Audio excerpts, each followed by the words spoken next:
قرآن حکیم، سیرت النبی صلی اللہ علیہ وآلہ وسلم، احادیث مبارکہ، فقہی مسائل کا بیان اور بہت کچھ انشاءاللہ تعالی جید علماء کرام کے ساتھ۔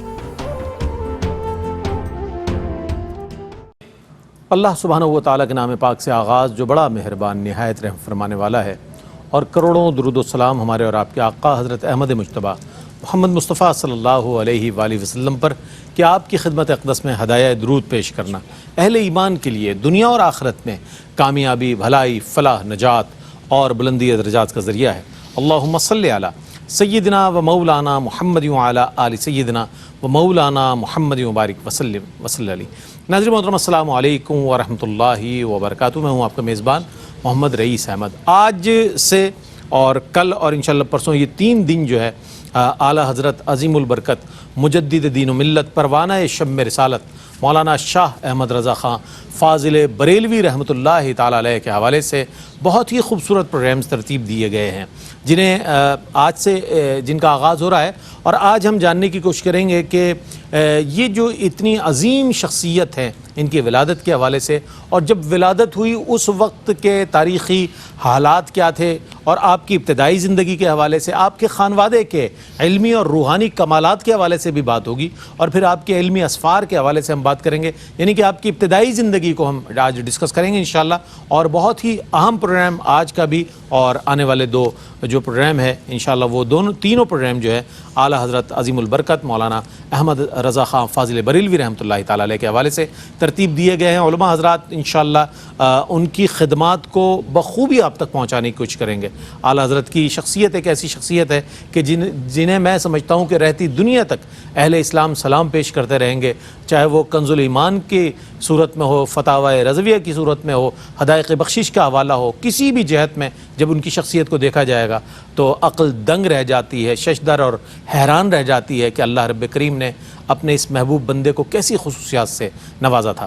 ہمارے ساتھ موجود ہیں علامہ لیاقت حسین اظہری صاحب، ممتاز و معروف عالم دین۔ السلام علیکم ورحمۃ اللہ وبرکاتہ۔ السلام ورحمۃ اللہ وبرکاتہ۔ اور آپ کے ساتھ تشریف فرما ہے ممتاز و معروف عالم دین علامہ مفتی محمد اسماعیل حسین نورانی صاحب۔ السلام علیکم ورحمۃ اللہ وبرکاتہ۔ وعلیکم السلام۔ اچھا حضرت، چونکہ اعلیٰ حضرت کے حوالے سے بات ہو رہی ہے تو اعلیٰ حضرت کی ولادت کے حوالے سے کچھ فرمائیے گا، پھر اس دور میں وہ کیا تاریخی پس منظر کیا تھا اس دور کا، میں چاہتا ہوں اس پر کچھ کلام فرمائیے گا۔ جی بسم اللہ الرحمن الرحیم، اللہم صلی علی سیدنا مولانا محمد وعلی سیدنا مولانا محمد مبارک وسلم صلی علیہ۔ بہت شکریہ رئیس بھائی۔ دیکھیں اعلیٰ حضرت امام اہل سنت وہ عالم اسلام کی نابغہ روزگار شخصیت ہیں، وہ عظیم الشان امام ہیں کہ جن کا کردار اور جن کا کام رہتی دنیا تک یاد رکھا جائے گا۔ آپ کی ولادت کے حوالے سے خاص طور پر آپ نے سوال پوچھا ہے، تو 1856 کے اندر آپ کی ولادت باسعادت ہوئی ہے، اور ہجری اعتبار سے 10 شوال المکرم 1272 کے اندر آپ پیدا ہوئے ہیں۔ ٹھیک ہے۔ 1856 اس کے بعد 1857 کی جنگ آزادی ہوئی، بہت بالکل تاریخی ساتھ ہے۔ جنگ آزادی۔ اور بر صغیر میں جب انگریز ایسٹ انڈیا کمپنی کے ذریعے داخل ہوا، ایک کاروبار کے ذریعے اور ایک بیپاری بن کر اور بزنس مین بن کر آیا، اور آہستہ آہستہ کرتے کرتے سارے کا سارا بر صغیر قبضہ کر لیا۔ اور خاص طور پر انگریز جب آیا تو انگریز نے مسلمانوں کو تقسیم کیا۔ سب سے پہلے تو بر صغیر کے اندر رہنے والی جتنی قومیں تھیں ان کو اور مسلمانوں کو آپس میں لڑانے کی کوشش کی، اور بہت ساری غیر مسلم قومیں جو ہیں، جب 1857 کی جنگ آزادی ہوتی ہے اور ایک سمجھو کہ انگریز نے قبضہ تو کر لیا تھا، لیکن جو بچے کچے مسلمان علماء تھے، حضرت مولانا فضل خیر آبادی رحمۃ اللہ تعالیٰ علیہ، عنایت اللہ کاکوروی رحمۃ اللہ تعالیٰ علیہ، ان کو کالا پانی کی سزا ہوئی، اور اس کے بعد مکمل طور پر انگریز جو ہے وہ قابض ہو گیا۔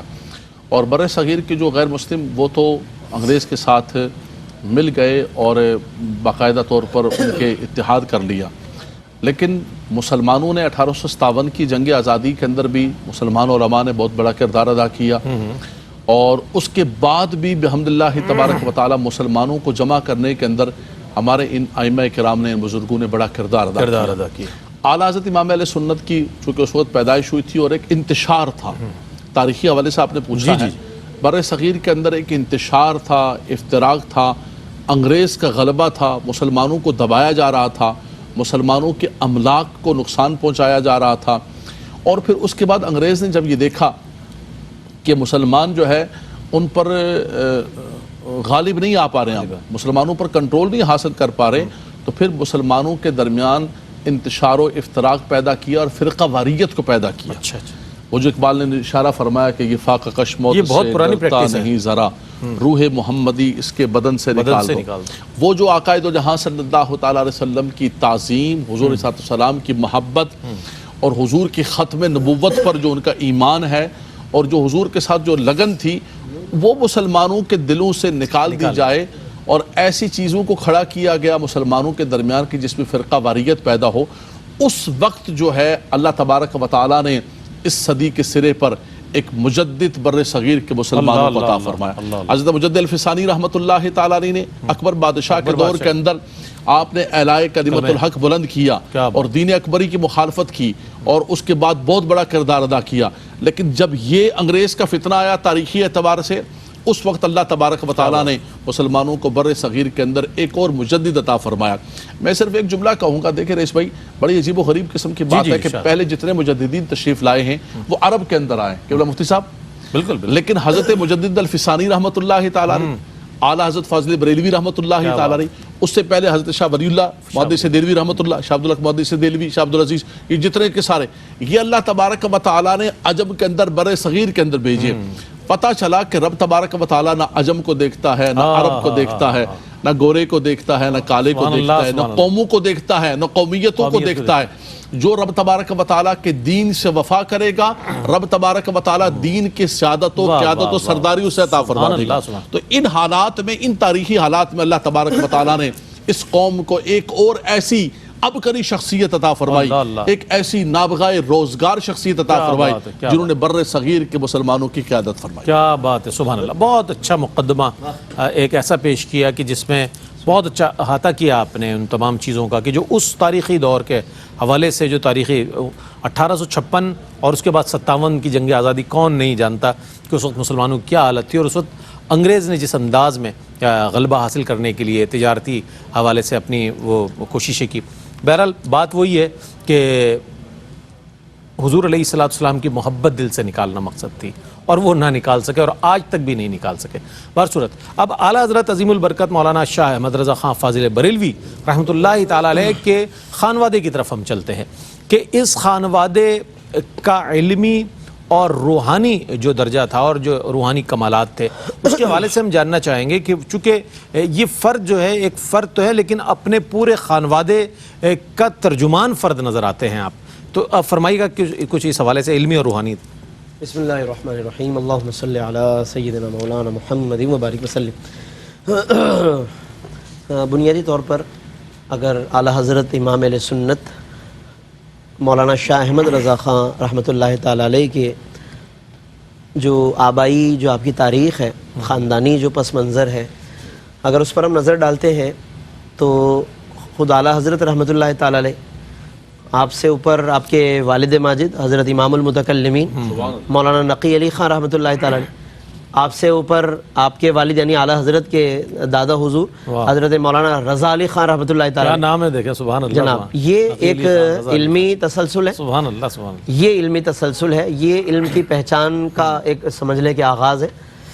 واقعی پھر اس سے اوپر جو افراد ہیں آبا و اجداد میں آپ کے، جس کو مورخین نے جس انداز سے بیان کیا، اس میں حضرت مولانا رضا علی خان بن معظم علی اور بن کاظم علی اور پھر اس کے بعد بن سعادت اللہ اور سعید اللہ، یہ ویسے علاقائی اعتبار سے اور خاندانی اور یوں سمجھ لیں کہ سلطنت کے اعتبار سے ان کا ایک بڑا زبردست نام رہا ہے، یعنی کہ یہ وہ قبیلہ ہے کہ جو قندھار افغانستان کے ایک معزز ترین قبیلہ بریچ افغانی جس کو کہتے ہیں، اس کی یہ ایک شاخ تھی، اور اس کے اندر بھی یہ وہ خاص لوگ تھے کہ جنہیں ایک تو لاہور جب مائیگریٹ کر کے آئے، لاہور سے پھر یہ دہلی گئے، تو تقریباً ان تمام جگہوں پر یہ جو آبا و اجداد ہیں مولانا رضا علی خان سے اوپر، تو یہ زیادہ تر مختلف شاہی عہدوں پر رہے ہیں۔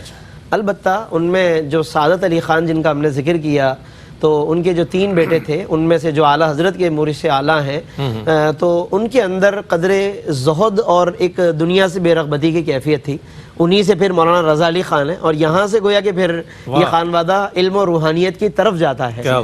تو یوں گویا کہ دو طرح سے یہاں پر بادشاہت آ رہی ہے، ایک تو دنیاوی عہدیداری بھی آ رہی تھی اوپر سے، اور دوسری طرف پھر زہد و تقوی کا ایک راستہ چلا آ رہا ہے. اسی نے یوں سمجھ لیں کہ غلبہ پایا ہے، اور اسی نے پھر سبقت پائی، اور بن کاظم علی اور آگے چل کر پھر معظم علی، اور اس کے بعد پھر حضرت مولانا رضا علی خان. وہاں سے یوں سمجھ لیں کہ پھر علمیت ہی علمیت ہے. کیا بات. اس کے بعد پھر وہ ظاہری سلطنت، شہنشاہیت، وہ ساری چیزیں پھر پیچھے رہ گئیں. اور اس کے بعد پھر اچھا اب جب علمیت اور روحانیت، پھر علمیت اور روحانیت ہی نظر آئے گی آگے. چنانچہ اعلیٰ حضرت رحمۃ اللہ تعالی علیہ کے دادا حضور حضرت مولانا رضا علی خان رحمۃ اللہ تعالی علیہ، وہ اپنے وقت کے بہت بڑے جید عالم، عارف بھی اور عالم بھی. چنانچہ ان کا تصوف پر بھی بہت بڑا اپنے زمانے میں کام اور اثر و رسوخ بھی تھا. لوگوں کی تربیت بھی فرمانا، تبلیغ بھی فرمانا، وعظ بھی فرمانا، تقریر بھی فرمانا. اور سب سے بڑھ کر یہ کہ ان کی علمیت کے ثبوت کے لیے میں سمجھتا ہوں کہ اتنا ہی کافی ہے کہ انہی کے پڑھے ہوئے ہی ہیں مولانا نقی علی خان، جو اعلیٰ حضرت کے والد ہیں، امام المتکلمین ہیں. ان کے حالات میں لکھا ہوا ہے کہ ان کے اساتذہ میں، مولانا نقی علی خان کے اساتذہ میں خود آپ کے والد یعنی کہ اعلیٰ حضرت کے دادا حضور ہیں. تو آپ اندازہ کریں کہ جن کے شاگردوں میں امام المتکلمین ہو تو خود پھر مولانا رضا علی خان گھرانہ ہی آفتاب و ماتاب. بالکل ایسا ہی ہے. تو حضرت امام المتکلمین کی پھر علمیت کی اگر ہم بات کریں تو خود اعلیٰ حضرت نے ایک جگہ پر ان کے حالات خود اپنے قلم سے لکھے اپنے والد کے. فرماتے ہیں کہ تاج العلماء رأس الفضلاء، اور پھر اپنے والد کے تمام تر وہ خصوصیات بھی بتائی. ایسا نہیں کہ والد ہیں تو القابات لکھ دی ہیں، نہیں، آگے باقاعدہ دلائل کے ساتھ پھر بات کی کہ میرے والد نے فلاں کتاب فلاں موضوع پر لکھی، فلاں موضوع پر میرے والد نے فلاں کام کیا، فلاں. ایک ترتیب سے اعلیٰ حضرت رحمۃ اللہ تعالی علیہ نے باقاعدہ کتابیں بیان فرمائی. بعض کتابوں پر خود اعلیٰ حضرت نے حاشیہ اور تشریح کا کام کیا، اعلیٰ حضرت نے ان کتابوں کا بھی ذکر کیا. تو پھر یوں امام المتکلمین کا ایک ذکر ملتا ہے ہمیں. اس کے بعد پھر اعلیٰ حضرت امام احمد رضا فاضل بریلوی ہیں کہ جنہوں نے پھر خاص طور پر اپنے والد سے 5-6 اساتذہ ہیں اعلیٰ حضرت کے، ان میں خاص طور پر مولانا نقی علی خان والد اقدس ہیں، انہی سے اعلیٰ حضرت رحمۃ اللہ تعالی کا علم ہے. تو یوں سمجھ لیں کہ ہر ایک کا علم دوسرے کی دلیل ہے. اگر کوئی دعویٰ کرتا ہے کہ مولانا رضا علی خان بہت بڑے عالم تھے تو میں کہتا ہوں دلیل مولانا نقی علی خان. اگر کوئی کہتا ہے کہ نقی علی خان بہت بڑے عالم تھے تو دلیل اعلیٰ حضرت فاضل بریلوی ہے. کیا بات. یوں ہر ایک دعویٰ بھی ہے، ہر ایک دلیل بھی ہے، دعوے کے ساتھ دلیل بھی ہے، اور بڑی مستند دلیل ہے. بہت اچھے انداز میں مفتی صاحب نے افغانستان سے جو آپ کا خانوادہ اور ہمیشہ سے ایک معتبر حوالہ رہا ان کے خاندان کا، اور اعلیٰ حضرت اس خانوادے کے چشم و چراغ کے طور پر ایک مجدد کے طور پر سامنے آئے. ایک وقفہ لیتے ہیں، وقفے کے بعد جب لوٹیں گے انشاءاللہ مزید بات کریں گے اور اعلیٰ حضرت کے اوصاف و کمالات کے حوالے سے انشاءاللہ بات ہوگی. ہمارے ساتھ رہیے گا. ناظرین آپ کا خیر مقدم ہے. آج روشنی میں ماشاءاللہ اعلیٰ حضرت کے حوالے سے بات ہو رہی ہے، آپ کی ابتدائی حالات زندگی کے حوالے سے بات ہو رہی ہے. ہم یہ بھی جاننا چاہیں گے اس مرحلے پر کہ آپ کے علمی اسفار کے حوالے سے کچھ فرمائے گا علامہ صاحب، اور آپ کے علمی مقام و مرتبے پر میں چاہتا ہوں کچھ روشنی ڈالیں، چونکہ ایک ایسی علمی شخصیت پر ہم بات کر رہے ہیں کہ جنہوں نے مختلف جہتوں میں کام کیا اور اپنا لوہا منوایا. دیکھیں آپ کے خانوادے کے علمی مقام کے حوالے سے مفتی علیہ سنت مفتی اسماعیل حسین نورانی صاحب نے بہت خوبصورت انداز کے اندر بہت خوبصورت بیان فرمایا، اور دلائل کے ساتھ کہ بھائی علمی مقام کیوں ہے، آگے دیکھ لو اس کا نتیجہ کیا نکلا ہے. تو چونکہ اعلیٰ حضرت امام علیہ سنت نے خاص طور پر جو پڑھا ہے وہ سب سے زیادہ اپنے والد گرامی سے پڑھا، جو والد گرامی کے حوالے سے انہوں نے خود بھی لکھا. میزان اور منشعب جو ابتدائی کتابیں ہیں وہ ایک استاد تھے حضرت علامہ مولانا غلام قادر بیگ صاحب، ان سے پڑھی آپ نے. اور کچھ کتابیں آپ نے حضرت علامہ مولانا عبدالعلی رامپوری صاحب ان سے پڑھی ہیں، لیکن زیادہ اسباق جو ہے نا آپ نے اپنے والد گرامی سے پڑھا ہے. اور پھر سلسلہ شریف آپ کا حضرت ابو الحسن نوری شاہ رحمۃ اللہ تعالیٰ علیہ سے قائم ہوا. اعلیٰ حضرت امام علیہ سنت کی عمر مبارک 13 سال اور 10 ماہ تھی. آپ فارغ و تحصیل تمام علوم، تمام جو جتنے 13 سال 10 ماہ کی عمر میں آپ فارغ و تحصیل ہو گئے، اور وہیں سے آپ نے تصانیف کا سلسلہ، افتاء کا سلسلہ شروع کر دیا. اور اعلیٰ حضرت امام علیہ سنت 13 سال کی عمر میں فتویٰ جاری فرما بالکل جاری و ساری فرما دیا. اعلیٰ حضرت امام علیہ سنت کے جو خاص طور پر جو اتنے علوم پر فرماتے ہیں، کچھ علوم میں نے اپنے والد گرامی سے پڑھے ہیں، اپنے اساتذہ سے پڑھے ہیں، کچھ علوم ایسے ہیں کہ میں نے بغیر اساتذہ کے کتابوں سے اخذ کر کے سیکھے، اور کچھ علوم تو کہا کہ اللہ نے حضور کے صدقے عطا فرمائے. تو 56 علوم کا تو خود آپ نے لکھا ہے، کہا جاتا ہے کہ 60 علوم پر آپ کو دسترس حاصل تھی. اعلیٰ حضرت امام علیہ سنت کا ایک علمی تباخر یہ تھا کہ آپ جو چیز لکھتے یا جو بھی علم پڑھتے تھے اس علم کو کمال تک لے کے جاتے تھے، چھوڑتے نہیں تھے. مثال یعنی قصبی اور وہابی دونوں طریقے بالکل کوئی بھی چیز ہے، مثال کے طور پہ ہم کسی چیز کو سیکھا، ہم نے شروع کیا، تھوڑے دن گزارے، مزہ نہیں آیا، اس کو چھوڑ دیا، نیا پکڑ لیا. اعلیٰ حضرت امام اہل سنت نے کسی بھی چیز کو پکڑا، اس کے امام بنے، اس علم کے امام بنے. آپ صرف ایک علم نہیں، ہر علم کے امام بنے. سبحان اللہ سبحان اللہ. اور اس کے اندر وہ نئی جہاد پیدا کی اور نیا کام کیا. دیکھیں قرآن مجید فرقان حمید کا ترجمہ بر صغیر کے اندر اردو کے اندر ہوا، لیکن اعلیٰ حضرت امام اہل سنت نے جب ترجمہ لکھوایا وہ بھی بڑی مشکل سے مغرب سے عشاء کا وقت جو ہے مولانا امجد عالم صاحب رحمۃ اللہ تعالیٰ علیہ فرمایا کرتے تھے. فرمایا کہ بھائی لکھ لیں، ایسا ترجمہ کہتے ہیں کہ خدمت قرآن پاک کی وہ لاجواب کی، راضی رضا سے صاحب قرآن ہے آج بھی ایسا ترجمہ اردو کے اندر جو اعلیٰ حضرت فتاوی رضویہ شریف کو دیکھیں آپ، انسائکلوپیڈیا ہے فتاوی کا. آپ دیکھیں کہا جاتا ہے کہ عالمگیر بادشاہ نے، ایک روایت یہ ہے کہ 50 علماء کو جمع کیا، ریاست کے سارے وسائل لگائے، اور ایک روایت یہ ہے کہ 500 علماء کو جمع کیا، ریاست کے سارے وسائل سب کچھ لگا کر، اور اس کے بعد عالمگیری جو ہے نا فتاوی ہندیہ لکھی گئی. لیکن اعلیٰ حضرت امام اہل سنت تنہا، کوئی ریاست کے وسائل نہیں ہیں، کوئی کچھ نہیں ہے، کوئی حوالہ جات نکال کر دینے والا نہیں، کوئی 30 PhD ڈاکٹر نہیں بٹھائے ہوئے کہ سارا کچھ لکھ کے آپ کے سامنے لے کر آ جائیں اور امام الاثر آپ بن جائیں.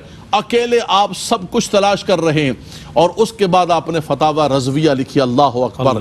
عالمگیری کیا جتنی بھی بر صغیر کے اندر لکھی جانے والی کتابیں ہیں، وہ کتابوں کے اندر اللہ تبارک و تعالیٰ نے فتاوی رضویہ کو ایک فقہ کا انسائکلوپیڈیا بنایا. اور ہمارے استاد محترم مفتی عبدالکریم ہزاروی رحمۃ اللہ تعالیٰ علیہ، اللہ تبارک و تعالیٰ ان کو غریق رحمت فرمائے، جامع نظامیہ رضویہ کے اندر انہوں نے فتاوی رضویہ پر تخریج کا کام کیا. اتنا بڑا فتاوی رضویہ 10 یا 11 جلدوں پر تھی، انہوں نے پھر تخریج کا کام کر کے بہت بڑا سرمایہ لگا کے اس کو 33 جلدوں پر جتنی تخریج ہے وہ ساری کی ساری فرمائی. تو کام ہوتا رہے گا، بلکہ اس کے اوپر راہیں کھلتی رہیں گی. ایسی بنیاد اور ایسا سٹرکچر دیکھے گئے علمی اعتبار سے اعلیٰ حضرت امام اہل سنت. کسی بھی اعتبار سے دیکھیں، آپ نے اتنا بڑا کام کیا، اتنی بڑی خدمات کی ہیں بر صغیر کے اندر کہ اس کی کوئی نظیر نہیں ملتی ہے. آپ کو جو مجدد کہا جاتا ہے، آپ کو جو امام کہا جاتا ہے، یہ ایسے نہیں کہا جاتا ہے کہ آپ کے چاہنے والوں نے آپ کو مجدد کہنا شروع کر دیا. اور دوسری ایک جملہ رئیس بھائی ایک جملہ آپ کی وساست سے کروڑوں لوگ دنیا کے اندر دیکھ رہے ہیں کہ ہم بحمداللہ تبارک و تعالیٰ، یہ جو بریلوی کہا جاتا ہے، ہم بریلوی نہیں ہیں، بریلوی کوئی مسلک نہیں ہے. یہ اعلیٰ حضرت امام اہل سنت سے محبت کی بنیاد پر ایک تمیز کے لیے کہا جاتا ہے. مسلک ہمارا مسلک اہل سنت، سبحان اللہ، نحن اہل سنہ. کیا بات. نحن اہل سنہ، ہم بحمداللہ، میں بحمداللہ تعالیٰ تو پیدائشی رضوی ہوں، میں تو پیدا ہوا تو میں نے رضوی علماء کے ہاتھوں میں پڑھا ہے، جامعہ نظامیہ امجدیہ کے اندر پڑھا ہے. لیکن ہمارے بزرگوں نے یہی فرمایا کہ بریلویت ایک پہچان ہے. مسلک کیا ہے؟ مسلک ہمارا اہل سنت وال. تو اعلیٰ حضرت جو امام اہل سنت ہیں وہ ایسے نہیں ہیں، بلکہ آپ نے بہت بڑی دین کی خدمت کی اور علم کی خدمت. کیا بات، کیا کہنا، بہت اچھی بات اور بہت خوبصورت وضاحت. اچھا، ظاہری علوم کی تکمیل کے بعد جیسا کہ فرمایا 10 سال اور 13 سال اور 10 ماہ آپ کی عمر مبارکہ تھی جب آپ کے ظاہری علوم جو عصری علوم ہے اس پر آپ کو دسترس حاصل ہوئی. اب ہم یہ جاننا چاہیں گے کہ یہ جو علوم ہیں ان کی تکمیل کے بعد، ظاہری علوم کی تکمیل کے بعد جو روحانی سفر کا آغاز ہوتا ہے وہ کس انداز میں ہوتا ہے، یہ جان لینا بھی بہت ضروری ہے. مفتی صاحب کیا فرماتے ہیں اس حوالے سے؟ بسم اللہ الرحمن الرحیم.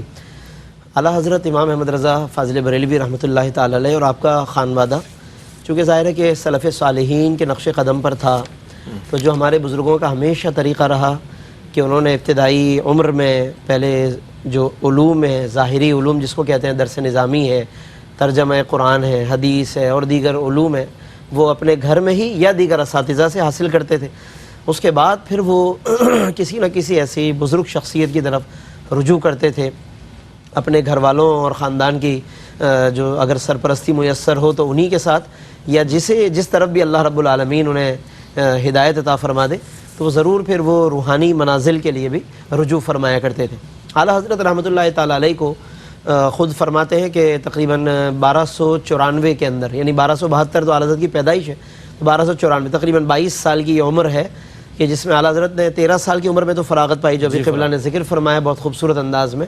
اور اس کے بعد پھر وہ سارا علوم دینیہ پر محنت کرنا، فتویٰ لکھنا، کام کرنا، پڑھنا پڑھانا 13 سال کی عمر سے لے کر جو آغاز ہوا تو 22 سال کی عمر تک 9-10 سال تک تو وہ سارا کام چل رہا تھا، لیکن حتیٰ کہ 22-23 سال کی عمر میں، کیونکہ ایک روایت کے مطابق 1294 ہے، ایک روایت کے مطابق 1295 ہجری ہے، کہ جب آپ کے والد حضرت امام المتکلمین مولانا نقی علی خان رحمۃ اللہ تعالی علیہ آپ کو ماہرہ مقدسہ لے کر گئے ہیں اور تاجدار ماہرہ حضرت شال رسول احمدی رحمۃ اللہ تعالی علیہ کی بارگاہ میں پیش کیا ہے بیعت کے لیے.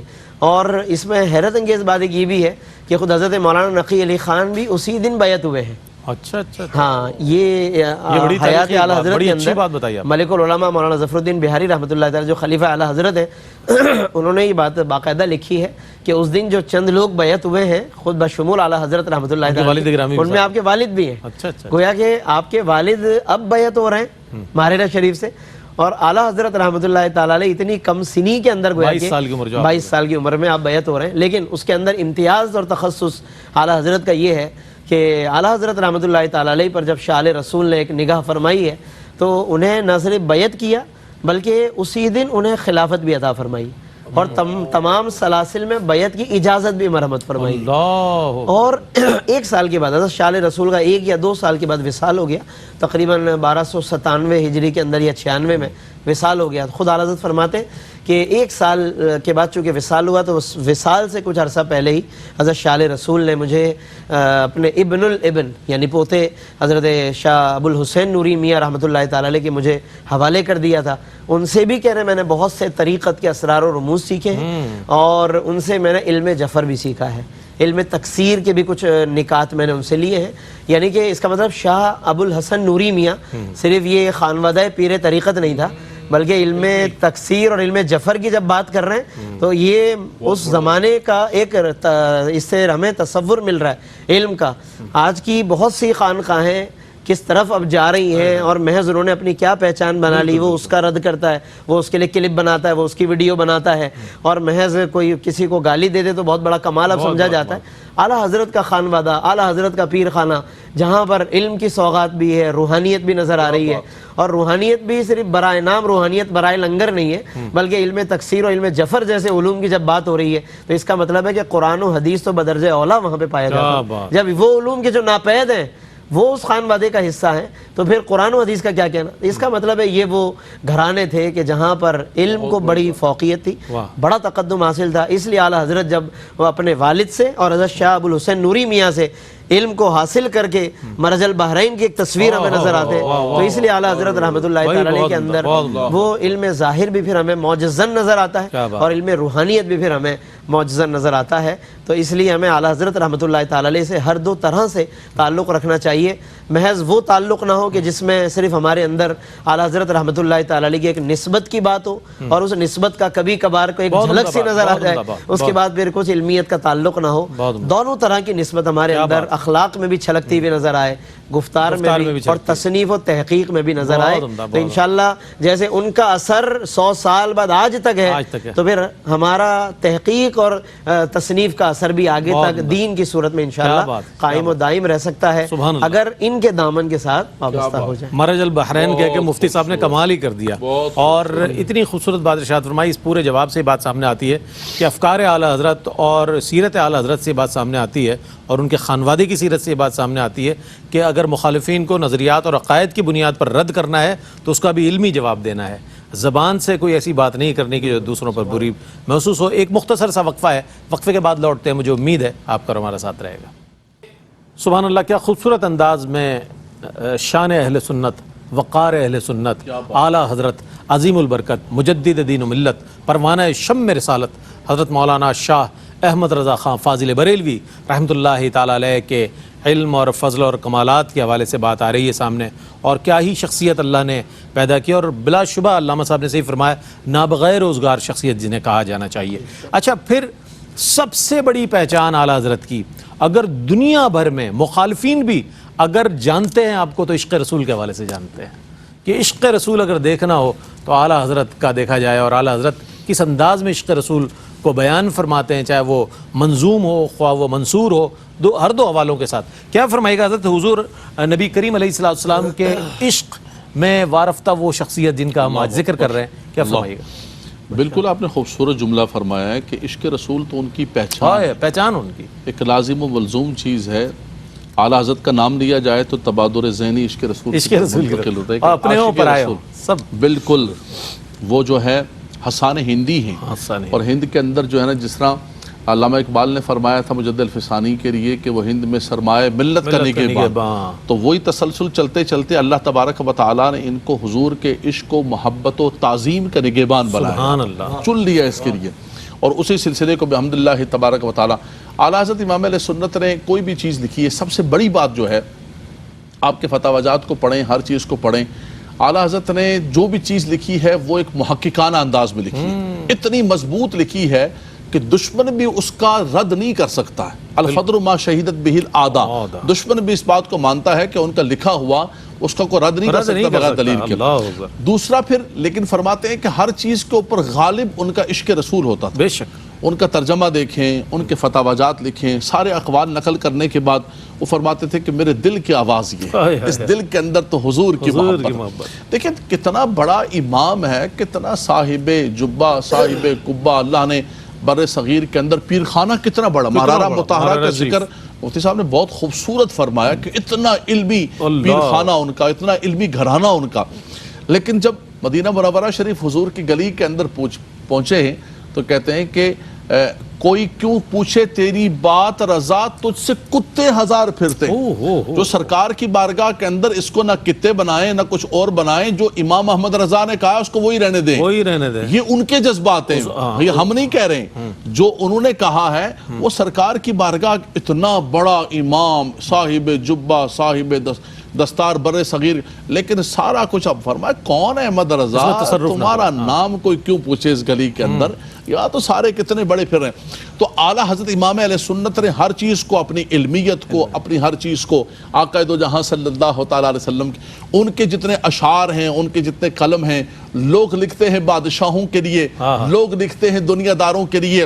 اب آپ نے فرمایا، کیا فرمایا جب کہا گیا ان سے کہ بھئی کچھ لکھو، آپ نے کیا فرمایا؟ کروں مدح اہل دول رضا، پڑھے اس بلا میں میری بلا، میں گدا ہوں اپنے کریم کا، میرا دین پارا انا نہیں.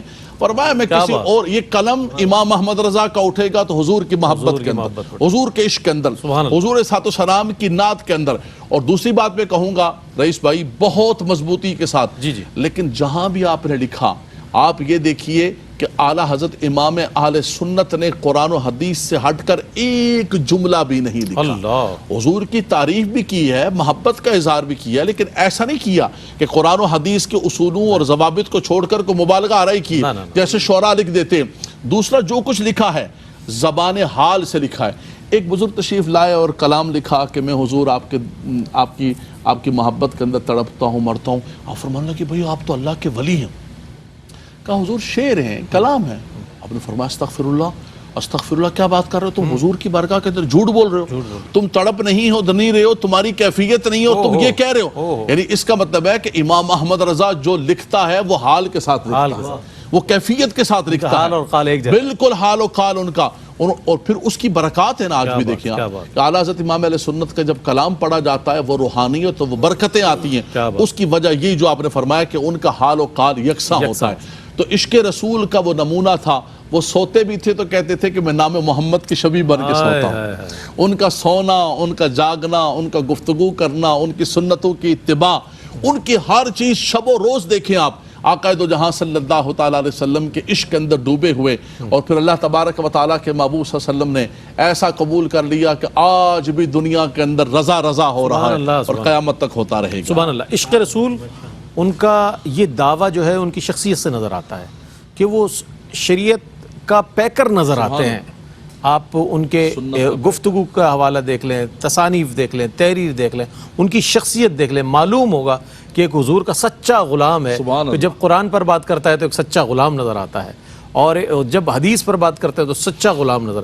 پھر فتاوی کے حوالے سے بات ہوئی، آپ کی شعر و ادب کے حوالے سے جو خدمات ہے اس کے حوالے سے ہم پیغام لینا چاہیں گے. مفتی صاحب کیا فرمائیے گا؟ اتنی بڑی شخصیت ہے اور یقیناً ہمیں اس پر بڑا الحمدللہ کا شکر ادا کرنا چاہیے کہ اللہ نے ہمیں ان کی تعلیمات اور ان کی وہ چیزیں ہمیں عطا فرمائی ہے.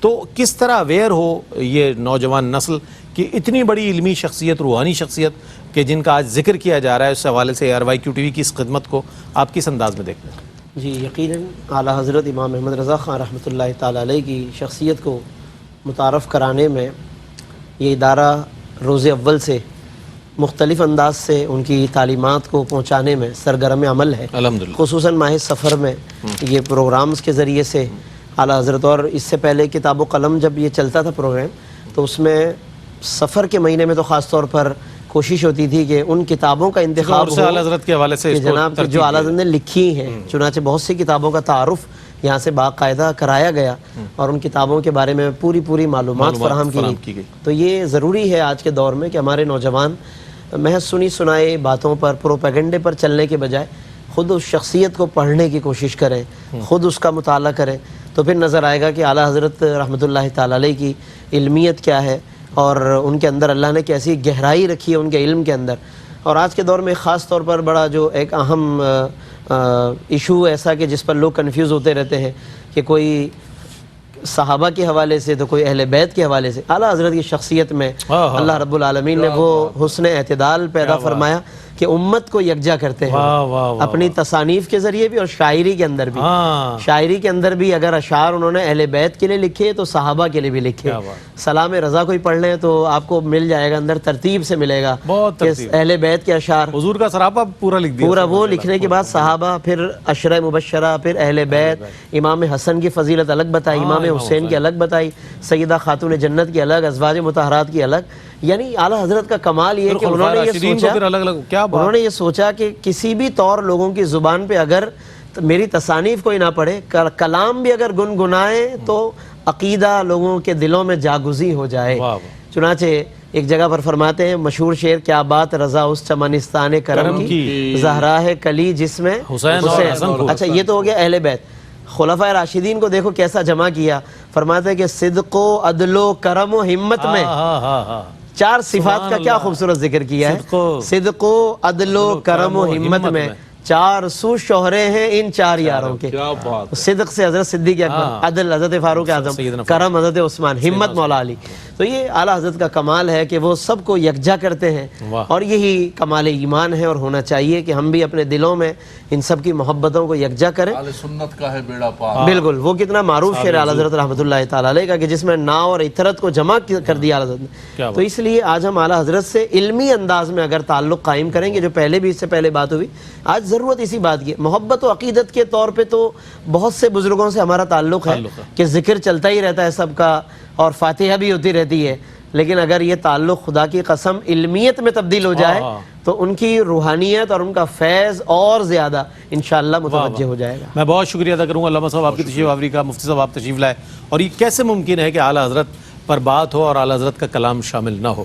آپ فرماتے ہیں کہ سرور کہوں کہ مالک و مولا کہوں تجھے، سرور کہوں کہ مالک و مولا کہوں تجھے، باغ خلیل کا گل زیبا کہوں تجھے، تیرے تو وصف عیب تناہی سے ہیں بری، تیرے تو وصف عیب تناہی سے ہیں بری، حیران ہوں میرے شاہ میں کیا کیا کہوں تجھے، اور صبح وطن پہ شام غریباں کو دوں شرف، صبح وطن پہ شام غریباں کو دوں شرف، بے کس نواز گیسوؤں والا کہوں تجھے، بے کس نواز گیسوؤں والا کہوں تجھے۔ اعلیٰ حضرت نے ایک بہت بڑے مسئلے کو اپنے مقطع میں بہت خوبصورت انداز میں، بڑے سہل انداز میں پیش فرما دیا، جس پر بڑی ابحاث پائی جاتی ہے۔